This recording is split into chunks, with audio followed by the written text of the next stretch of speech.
Dan Illman, Mike Beer, taking a look at the feature race at Belmont at the Big A on Sunday. It's the Carle Place Stakes for 3-year-olds going 3/4 of a mile on the outer turf. Let's take a look at this field. And we're hoping it stays on the turf. Nothing's guaranteed in New York these days, Mike. It seems like it's been raining every day for the last 3 months or so. That would be good for the 11 through 13. They're entered main track only, but we're going to keep the faith. Gaslight Dancer 3-1 on the morning line. That's the number 2. And Gaslight Dancer's turning back perhaps to a more appropriate distance. Yeah, that's a fair way to look at this horse, Dan. I think you got to cut him back and try to sprint him again. Even though he did earn the top figure of his career 2 starts back, going the mile at Kentucky Downs, kind of just feels like he's better sprinting. I'm not sure he has a huge edge on this field, but he does have the top 2 Beyer speed figures on turf. Let's throw up the time form US pace projector. The 10 Sir Lancelot is fast. The 9 Just Beat the Odds is fast. They're both moving dirt to turf. At least Sir Lancelot has that good turf form. And Gaslight Dancer, who was kind of a runoff going 2 turns last time out, might be able to tuck in behind. Yeah, I think they'll take him, just off the pace somewhere in this race. Gaslight Dancer. He'll be up close, but he doesn't need the lead. I thought when I looked at it, Dan, I thought the 10 would make the lead. That horse looks pretty fast to me. The 5 Listen to the Music also seems fast as well and should be fresh coming off of a layoff. If the pace is fast, it could help a horse like the number 1 Acoustic Avenue, who ran an okay second last time out over Yielding Going in a first level allowance against some older runners. This race was won by a runaway favorite in Super Quest. Once Acoustic Avenue sort of gets outside into the clear, he's going to pass some tired ones for second. Yeah, he's just going to get to the outside here and to me, he's just sort of racing on along with everybody else in this field, chasing a winner who just blew this field out, Dan. He's never a threat to win. I don't really particularly think that he took a step forward on the turf here for Christophe Clement, but he does get second. He was a pretty good 2-year-old. I don't think he's improved that much at 3, and that turf debut last time, even though it was on Yielding, didn't really make me want to bet him back against stakes horses.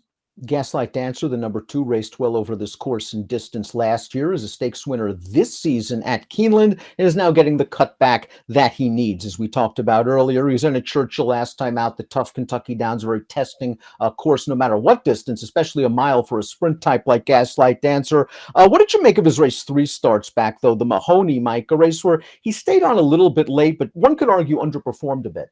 I thought he underperformed in that race, but we'll see. To me, this horse is a tough call, Dan, because he does have the 2 fast races. He is a stakes winner sprinting on the turf. He did run well over this turf course in the Futurity last year when he just missed. So, I mean, he's a relatively easy horse to make a case for. He's one of those horses, the first 2 starts of the year in Kentucky, I didn't really love either of those performances. I don't really like anything he's done since then. I'm not sure the cutting back, is such a huge advantage for this horse either. I mean, obviously he can win here. I don't know that I'd take a short price on him.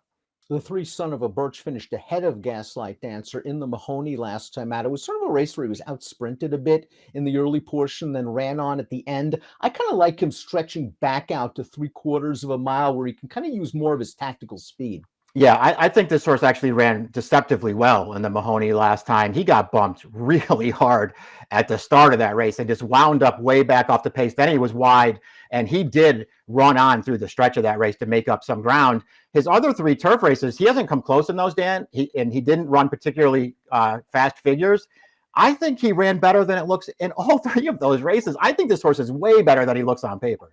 The 4 is Suzak, returning from a February layoff as a new gelding for Graham Motion. But Motion's one of the great layoff trainers in the world, so you really don't worry too much about that. 2 of his 3 victories in France came sprinting. Both of his races in North America came going 2 turns. He was wired in his North American debut in a slow-paced race. Last time out, I didn't think he ran great in the Kitten's Joy, Mike. He caught a wet turf course. I didn't think he ran great in that race either, but he, wound up outrun. He tried to make up ground around the final turn there and just couldn't really get into it. But I thought he stayed on reasonably well through the stretch. I even felt like he had an excuse in his stateside debut, a paceless race where he, got bumped and wound up last again. So I don't know. He was one of the horses who I felt like cutting back in distance could really help this horse. And he's just so dirtied up right now, then, that you might actually get a fair price on him. Listen to the Music is placed very confidently by trainer Danny Gargan. His last race was a maiden win. That's fine. The problem is this is all the way back on January the 11th. Listen to the Music went to the front at Gulfstream and extended very nicely in the stretch. Good-looking win, solid Beyer speed figure for a 3-year-old in January, but this is going to be a pretty tough test off the layoff.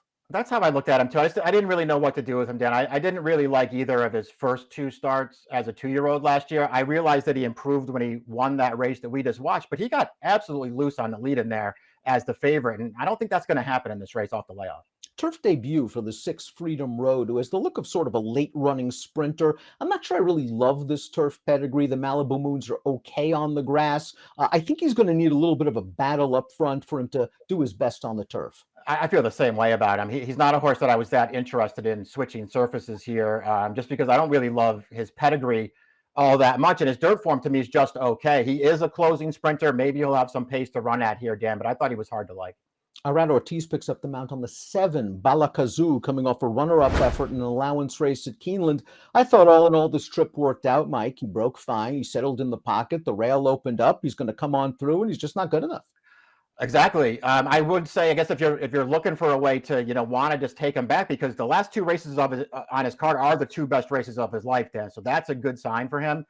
I mean, in this race anyway, the horse that winds up winning Superquest, I think you could argue that he's better than anything that this horse is going to be facing in this field. So maybe that's a positive too. I like the form he's in. I can say that about him. And he was placed in a little bit tight last time out. Another more tactical sort that might be able to get to the outside this time around. Vacation Dance comes off a good-looking win against fellow New York breds at Saratoga. This was cutting all the way back to 5.5 furlongs. And as they turn into the stretch, Vacation Dance has a lot of work to do. And eventually, Javier Castellano is going to alter course to the outside. He will find a scene, and Vacation Dance does the rest. He does. This trip really works out for him, though, Dan. He's going to get to the outside with plenty of time. Then he's going to run. You can go back and watch this replay a few times if you want to. There are a bunch of horses in behind there who got super unlucky in this race and didn't get the runs that Vacation Dance did.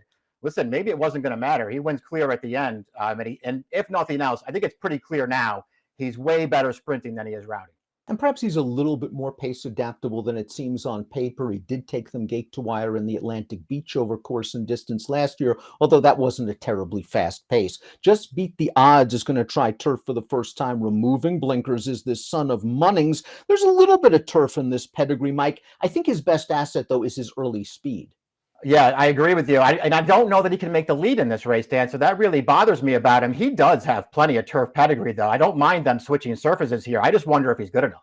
Sir Lancelot is a stakes winner over Synthetic, and he won a very rich handicap at Colonial Downs 2 starts back. It was a race where he just took control of it from the start and never gave that field a chance. Throughout the most recent start on dirt, you're going to know this horse early, and now it's time for us to find out how good he really is. Exactly. Find out how good he is and find out if he can do it. If he doesn't just clear off on this field from the outside post, can he win a race where he actually takes some pressure, or if God forbid, doesn't make the lead? He's got 3 wins in his career, every one of them just absolutely loose, but winning those races very handily too. And he's got a fast win 2 starts back.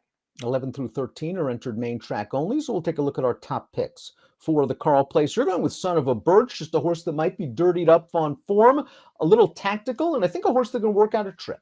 Yeah, that's how I looked at him too. I mean, listen, I've been waiting to bet this horse back out of that Mahoney den. He's been entered a few times, and they just keep getting rained off the turf with him. Hopefully it'll stay on Sunday.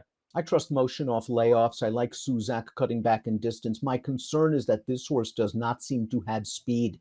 And if he is outrun early, he might have too much to do turning 4 home. So it's all about trip and pace for him. Mike's got a price, 3, 2, 4, and 10. I'll go 4, 10, 7, and 3 in the Carle Place during the Belmont at Aqueduct meeting. Good luck.